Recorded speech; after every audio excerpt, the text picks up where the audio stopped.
2026 is the year to be. It's the year of the horse.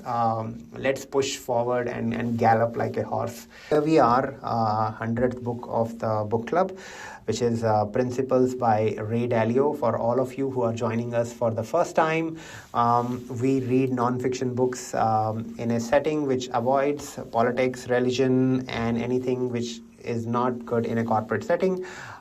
These are mostly self-help, technology, growth, finance, anything and everything which can be on the FT books of the year. They say that 1 year from now, you would be a completely different person because of the books you read and the people you meet. So books and people, this is all what the book club is all about. Reading a book is basically having a conversation with that person in real life, and I really appreciate that. So for this milestone meeting, I selected Principles because forever I wanted to read this book, but I couldn't find myself around it because, of the size of this book. It's pretty thick. So I thought, okay, it has to be a special one. So 100th book meeting is what it is. So I picked up this book. The book is divided into 3 parts. It starts with who I am, who Ray Dalio is. And Ray Dalio, having been worked in the finance industry, we all know, founded Bridgewater Associate. I will not go into what Bridgewater Associates is because the numbers and everything you'll find on the Wikipedia, but supposedly one of the top biggest American Fortune 500 companies. So somebody who has created an organization from the humble beginnings of his or her bedroom, and then taking it out in the world and making it a multi-billion-dollar organization, that calls for a conversation with that person. So that is what reading Principles is all about, having a conversation with Ray Dalio, who founded Bridgewater Associates, a multi-billion-dollar organization. So what do we learn from him? Is this book about finance? The myth is no.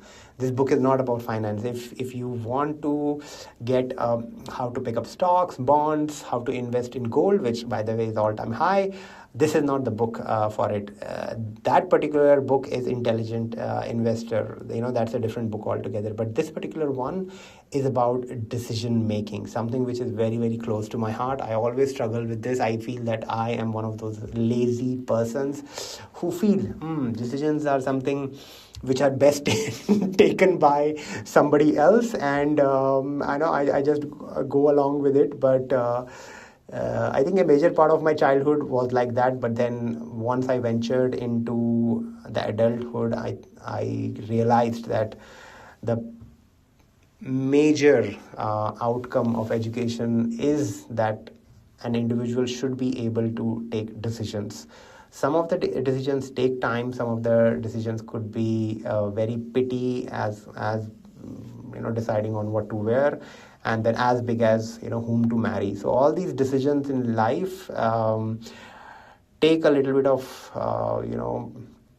gray matter and take a little bit of frameworks, which the gentleman Ray Dalio says in this particular book is that you can have frameworks or principles in your life which can be applied time and time out. So every time you have to decide on something, you are not starting from the scratch. You have something on the side which you can rely on and you can use. So this is what the book is about. It's about decision making, and it's a classic take on decision making. It's a very modern, contemporary, what's happening in this volatile world kind of a situation whereby you have to take decisions every time, and then you have been bombarded with information from all angles, from Financial Times, Bloomberg, your feed, your WhatsApp, your uncle messaging you something, your mom calling you, and the RSS feeds, the notifications, the Instagrams, and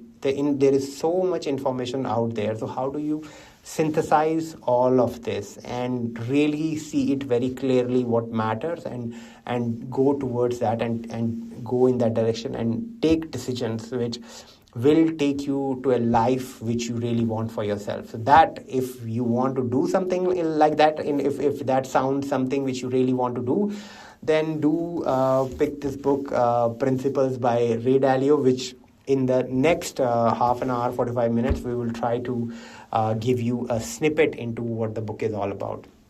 The book starts with, like I said, three different parts. It's about who Ray Dalio is, where he comes from, what happens, who his father was, how the Bridgewater was found, and what happened to it. Almost got bankrupted. To work, and then work principles, and then life principles.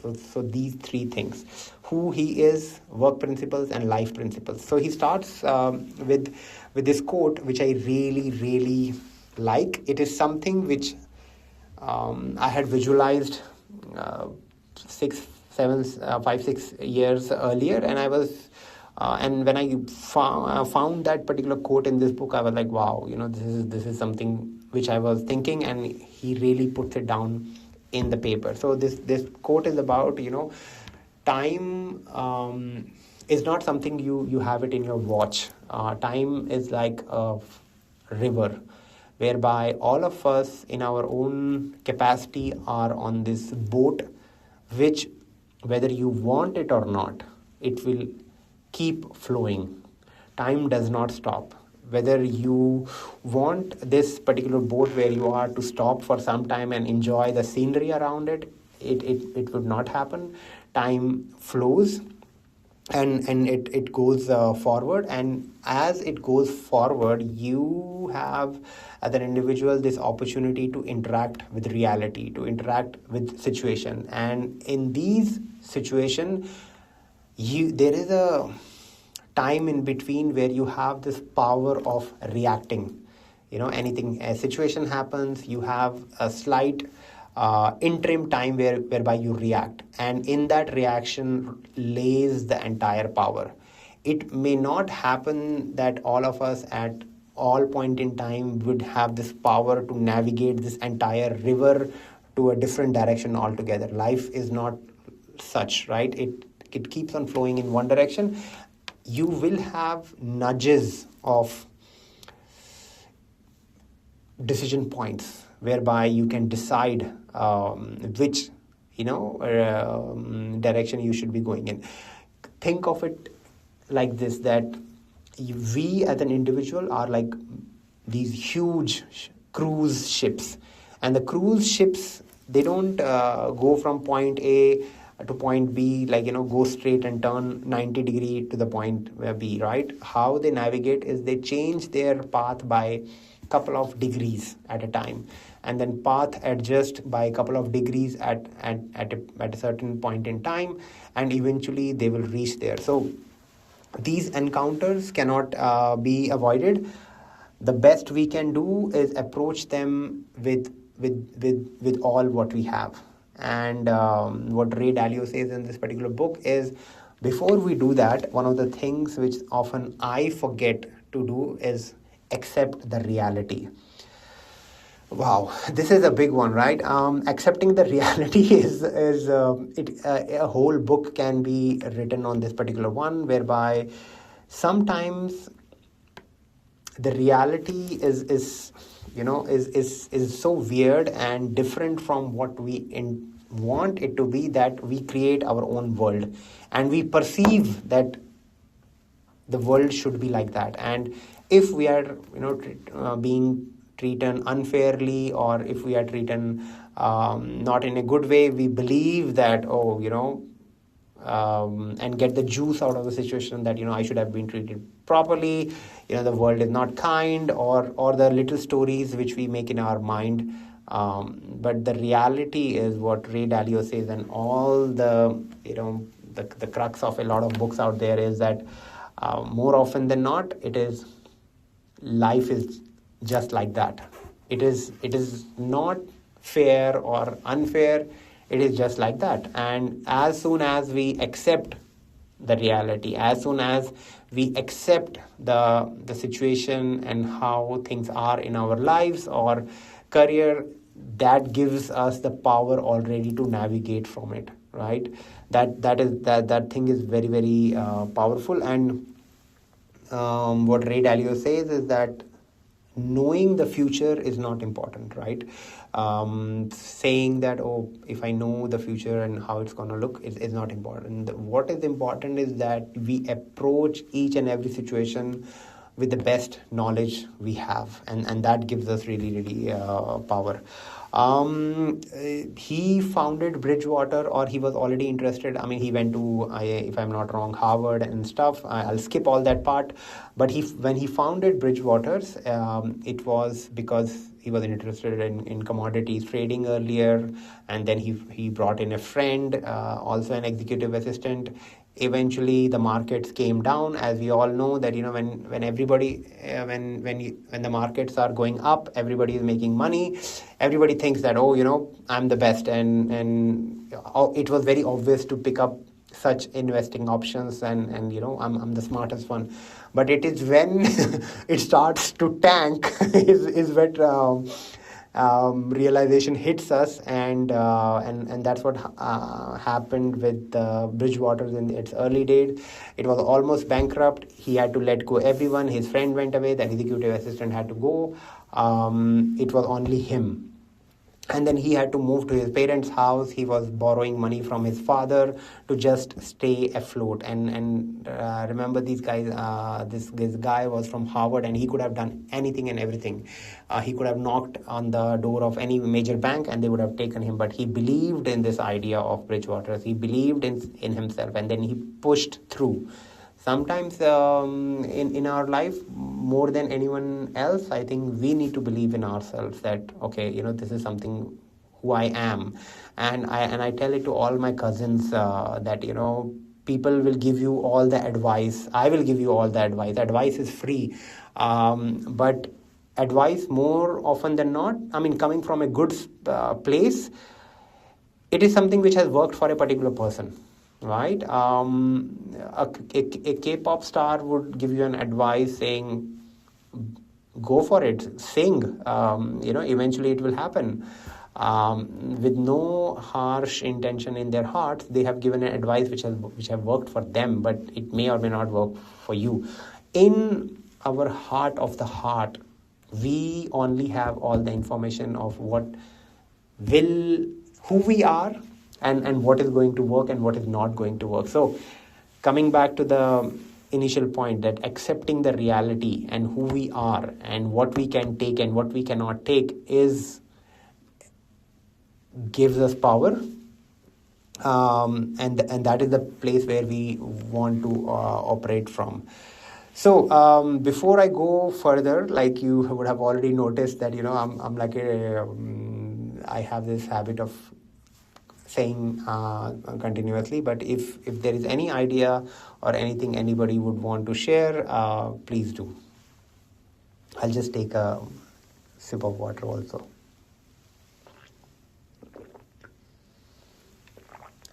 Alrighty, I'll take it as that you guys are really enjoying it, so I will continue. In the life principles, he says that he like I said right in the beginning, that anytime you have to take a decision, you need to have a framework. For me personally, booking the travel itinerary is one of the most stressful things. So much so that I have now accepted my fate and given this responsibility to my wife altogether.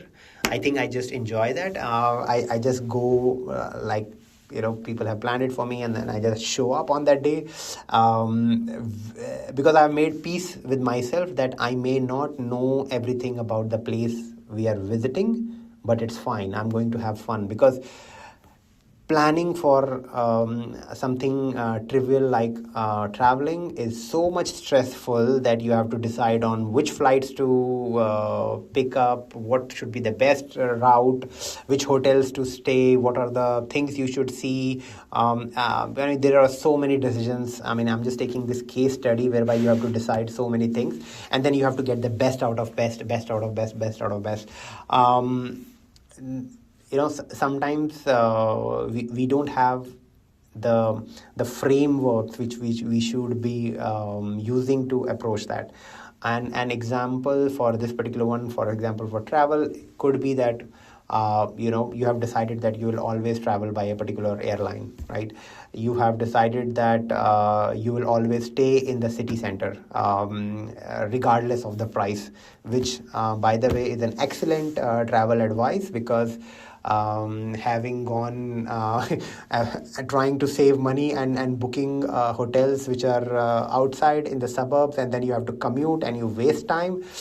I have also made my peace with it, that you spend a little bit extra, but you stay in the middle, and then you have a very good experience also. So these are the kind of frameworks which you decide for yourself when you tackle a particular problem, and then you stick with it. So he in this book Principles give us 5-step process. First of all, he says that identify the goals. Then for in the way of your goals, identify the problems, diagnose the problems.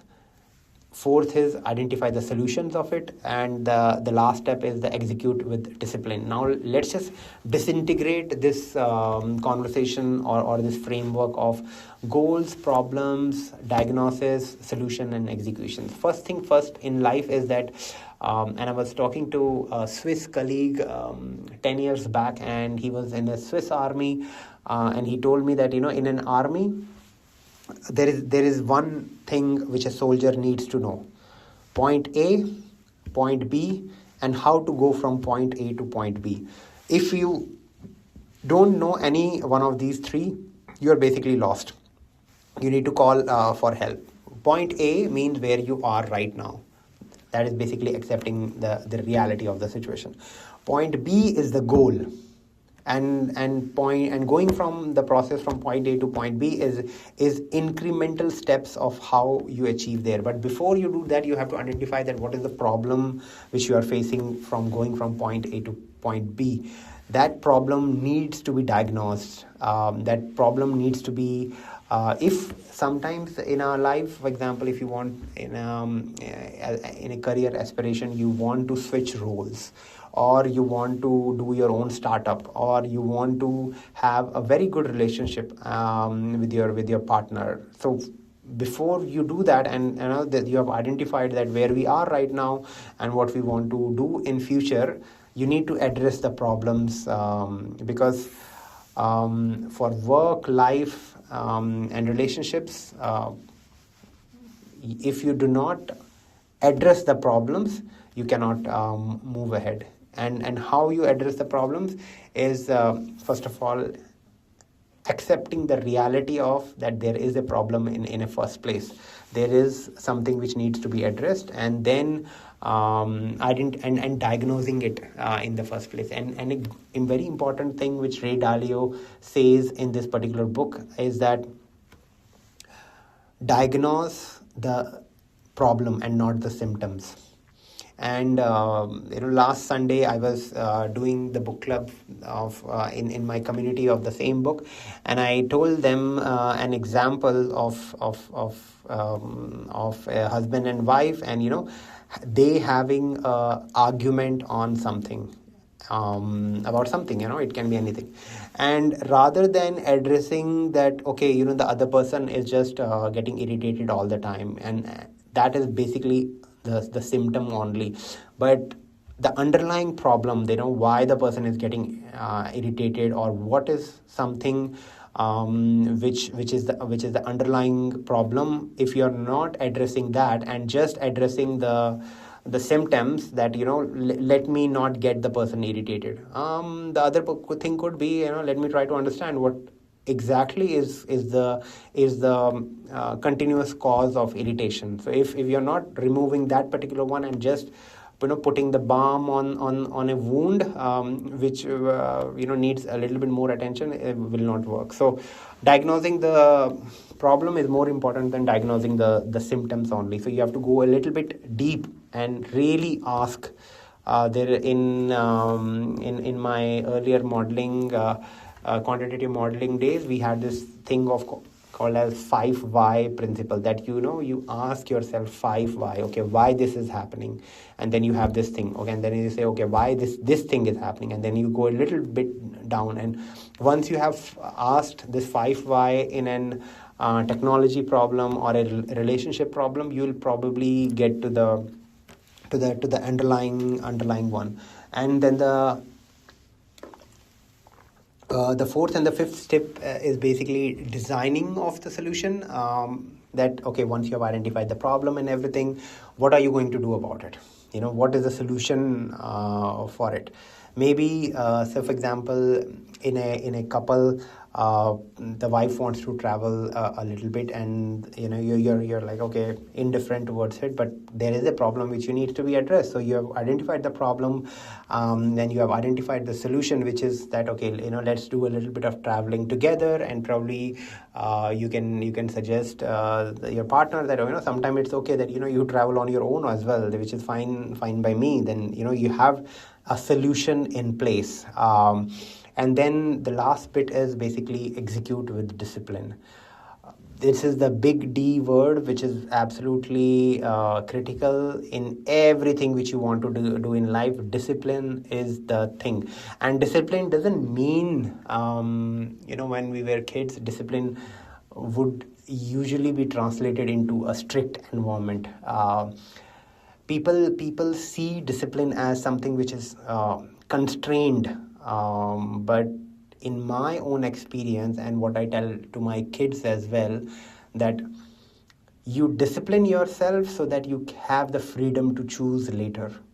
Let me repeat that one line again, because this is very important, and use that line again and again on your kids and cousins and all around, is that you discipline yourself and it gives you the freedom. So if I want to read a lot, right, and I have this disciplined habit that, okay, I wake up 6 a.m. every morning, I read for the first 30 minutes, and I do exercise for the 30 minutes. When I do that, if I have disciplined myself to read every morning, then I have given the freedom that, okay, for the rest of the day, I may do something leisurely with my time available. But if I'm not being disciplined enough to do things what I want in life, then the whole life is a little bit mess. I'll give you one more example, which is just coming to me, is disciplining yourself on your food choices.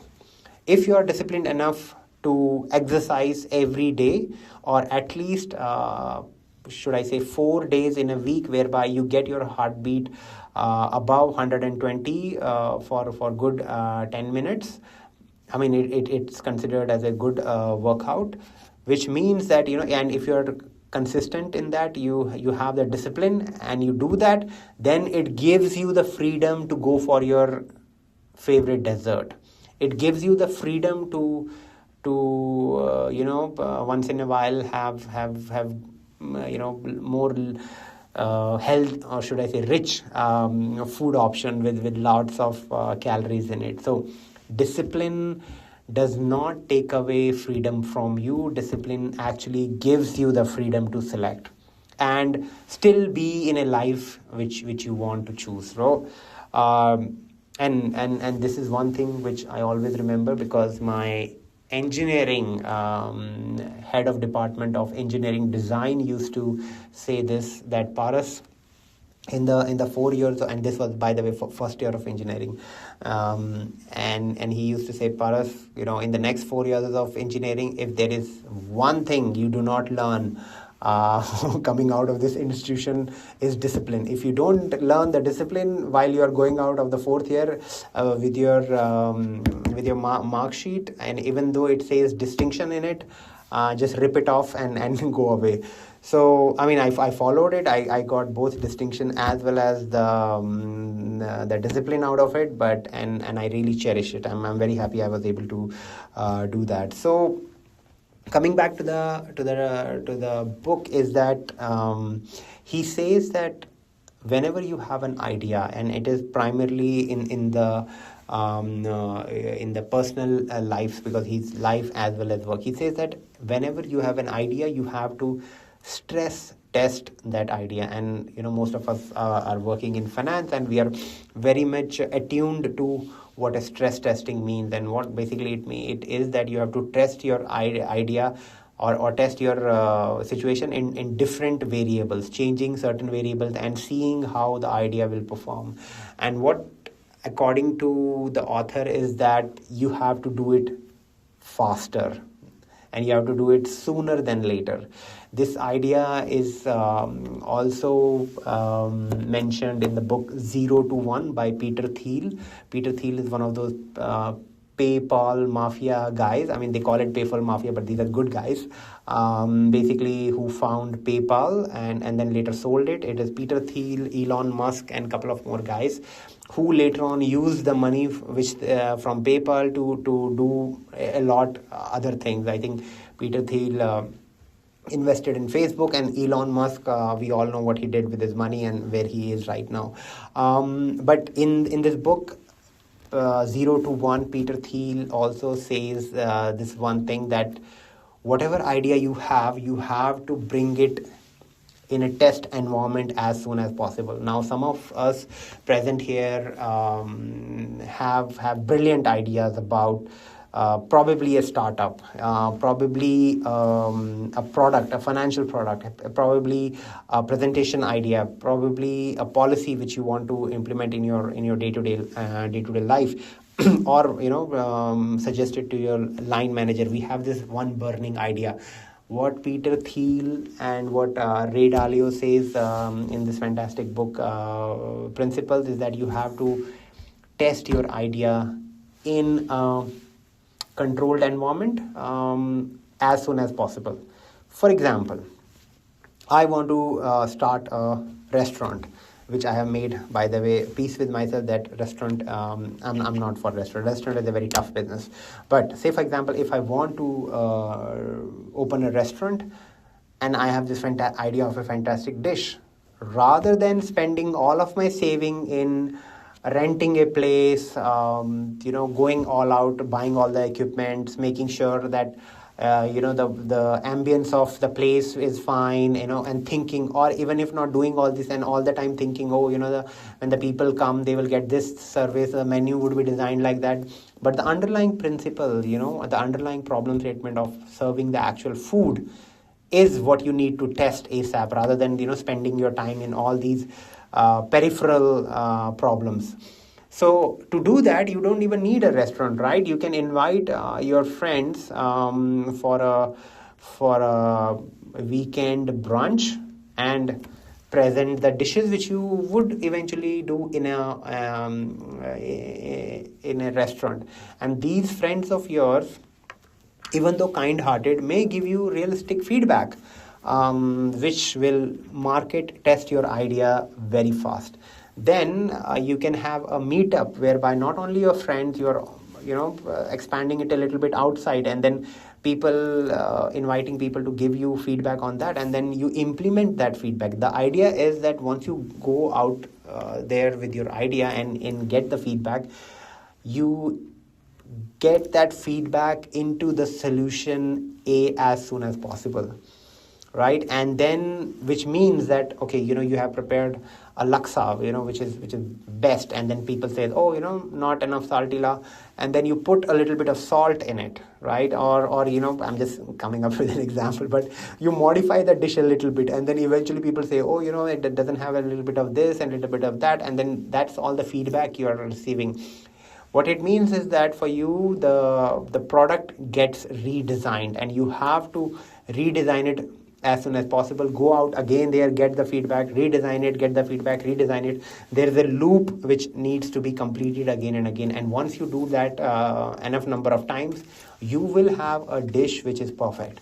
And then you take that dish and take it to the next level. Maybe you start a cloud kitchen whereby you put it on Grab or Swiggy or Zomato or whichever app you have, and just sell it from your home. If it is still good enough and it is giving you good responses, then you take it to the next level, right? So that's how things can happen how an idea is developed. Rather than imagine the other scenario is, rather than you are still thinking about, when the people come in my restaurant, they would look out of the window and this is what it will look like, and I will have a beach, it will be on a beach and the wind will be blowing and other stuff. So what the author says is that get a reality check, accept the reality, and stress test your ideas as soon as possible. Rather than keeping it in your mind, go out there in the meetings and say it out loud. You might feel stupid for a point in time, but the thing is you will have your closure with that particular idea. And I'm not saying that go in a town hall and blur out something which you are thinking that but what it means is that in a controlled space, right? In the restaurant dish example, we first control tested with our friends, and then we went on to the meetup plan for outside, and then we did the cloud kitchen, and then we eventually did the restaurant gig.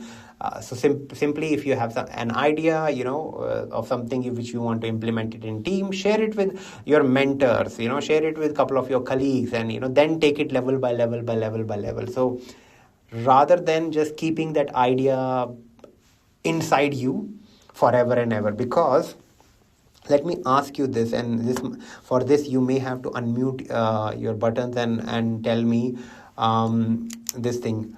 What is the value of the idea of having NVIDIA? Or what is the idea of having a corporation as big as TikTok, short video platform? Or what is the value of idea of YouTube or Google? What is the value of an idea? Let's go with YouTube. What is the value of the idea of having a video sharing site platform? If you have an idea and I say, okay, you give me an idea, I give you this money, how much would you charge for YouTube? This is the part where you unmute yourself, guys.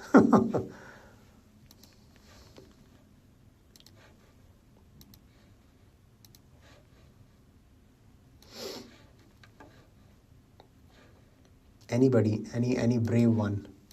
What is the idea? Any idea for that example? It doesn't have to be any of the social media sites. What is the value of an idea?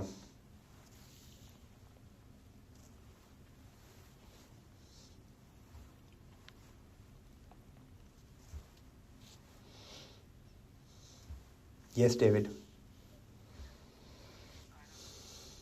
Yeah. Mm-hmm.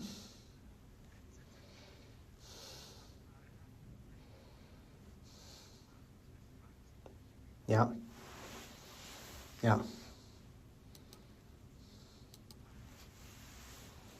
Yeah. Yeah. Yes.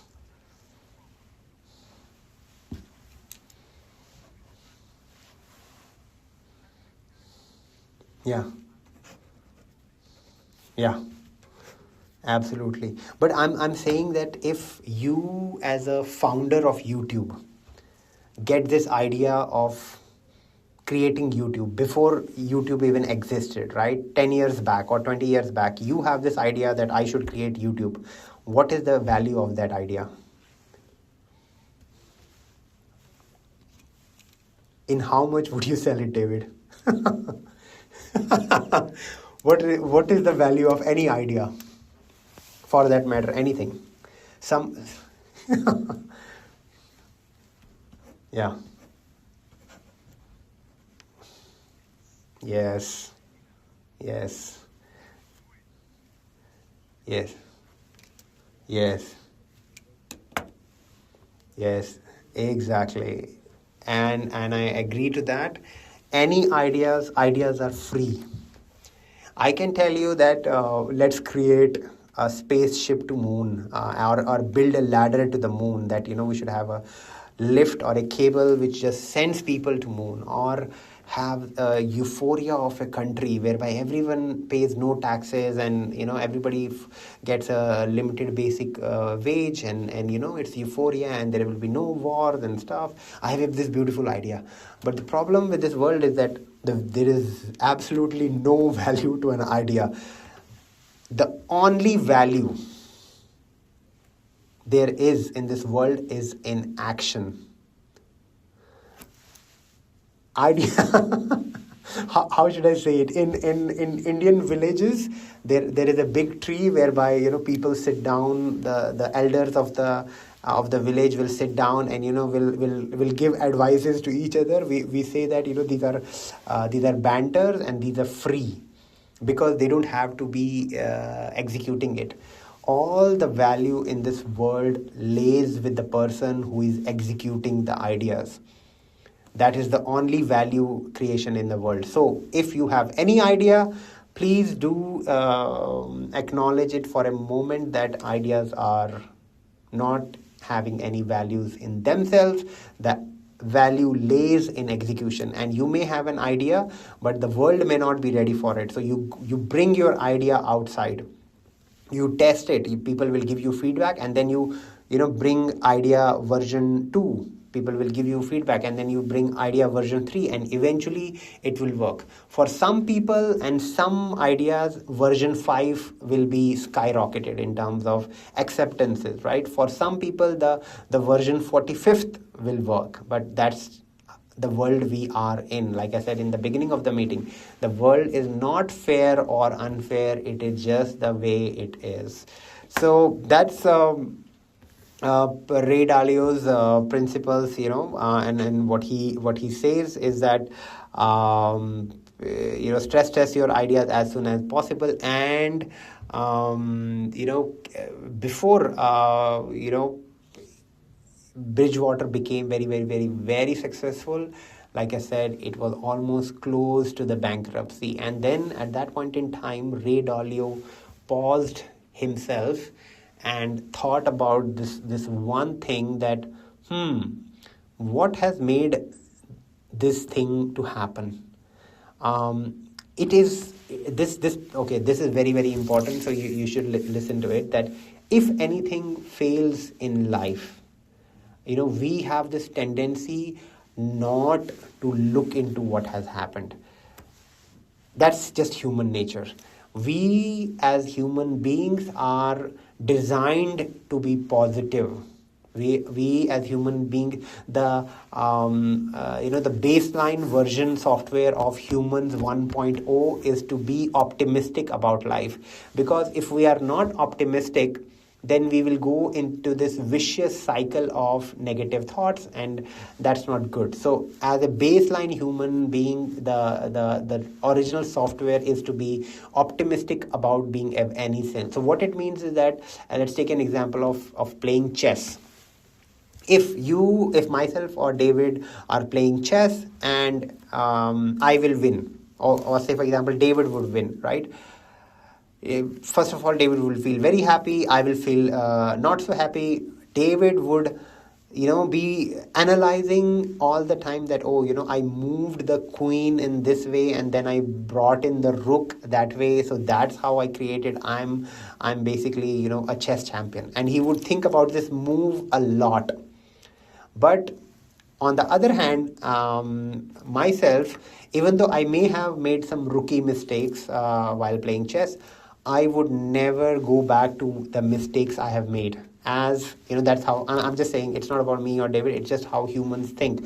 We don't think about our mistakes once they have been made. We are not designed to look at what has went wrong, for the simple reason it is uncomfortable.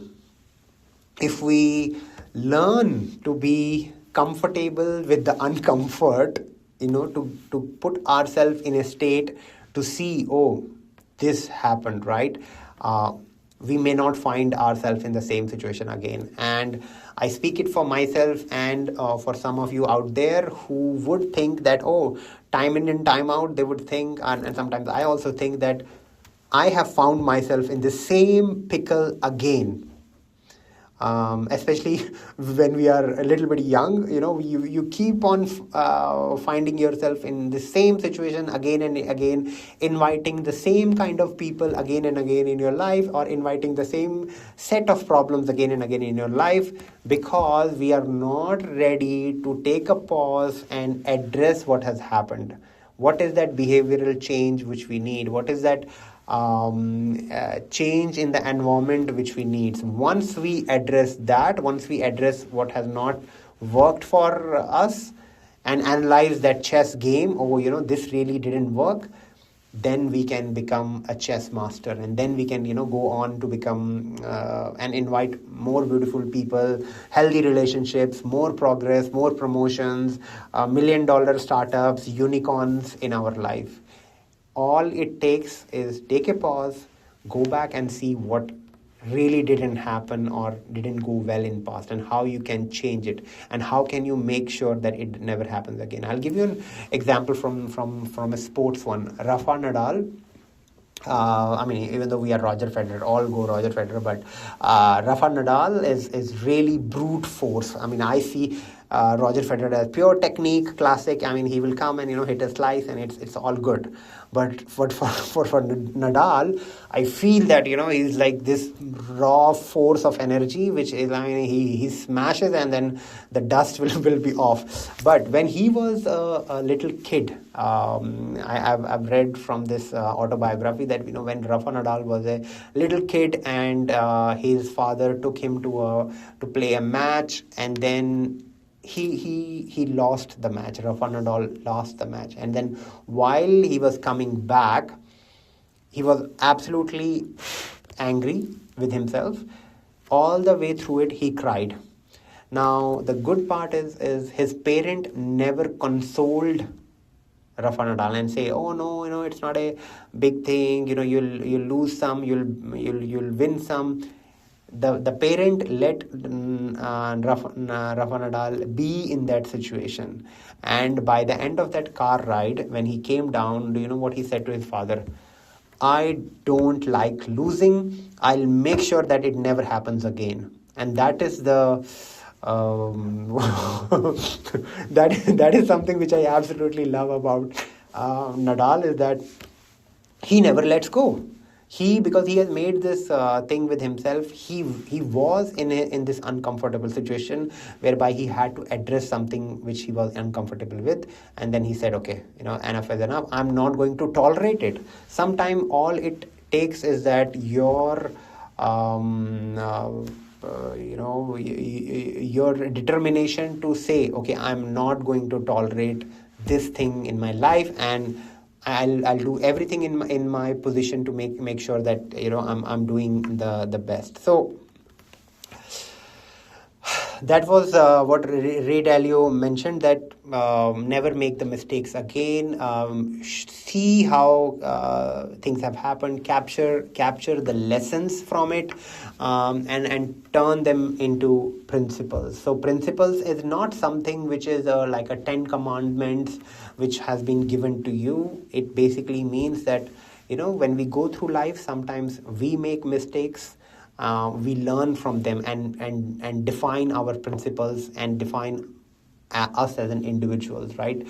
And for all of us, these principles would be different, because we come from different backgrounds, we are in different situations, we have different beliefs. It's all that what makes us diverse. So from that, we come, and these are the principles which we test and refine over a period of time, and we systemize them in our lives.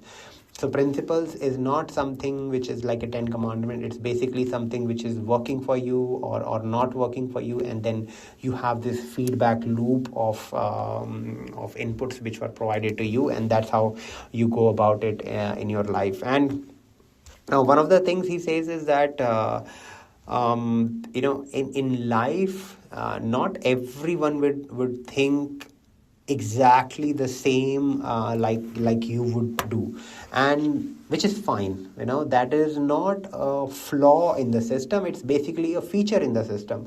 You bring something to the table, the other person brings something to the table. It's in a team setup, in a personal setup. That's how it is. It is not a flaw. Not everybody has to think alike. We, as an organization or in our own personal life, we are different in terms of what we bring to the table, and that is a feature. It's not a flaw. But there are some things which are, the underlying principles. He says in this book is about being of radical truth and radical transparency, which means is that every time you speak with utmost honesty, because human beings as social living creatures have created this entire planet and beautiful spaces, and anything in financial world for that matter. It boils down to one single thing, is trust. And when you speak honestly, it builds up, and it brings your authenticity to the another level. And so being authentic and speaking honestly is the first step. Second step is to invite feedback into your life. It can be through your close circle, or from the market. Because if you are picking up, for example, an investment product, and by the way, this is nothing related to investment strategy, but if you pick up something and it is not going in the right direction, which means that it's a learning lesson. Try to address that, because as an individual, even though it is uncomfortable to learn from our mistakes, but try to do that. It will help you make your framework as a investment professional, as a partner, as a parent, as a community worker, somebody, or anything or everything which you want to do in your life. So do that. And the last thing which Ray Dalio absolutely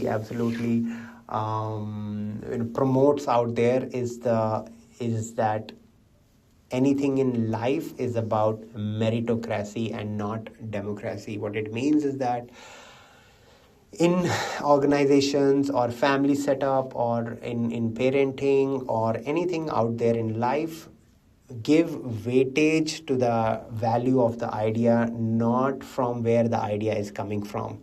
There are so many examples out there in the startup world whereby someone never listened to that idea coming from that intern or that someone who was juniors in rank, and then they went out and created their own organization, which then was multi-billion dollars got acquired. Something in the car industry, Lamborghini, or having this conversation with the other guy and giving a tip, and the other guy saying, oh, what do you know about it? And then this guy creates a multi-billion dollar rival to the original organization. So give weightage to meritocracy, give weightage to what the value of the idea is, and not where the idea is coming from. So that almost brings us to the end of this particular book. And then what the book summarizes is basically this, that in life everybody has problems, and they will come your way whether you like it or not.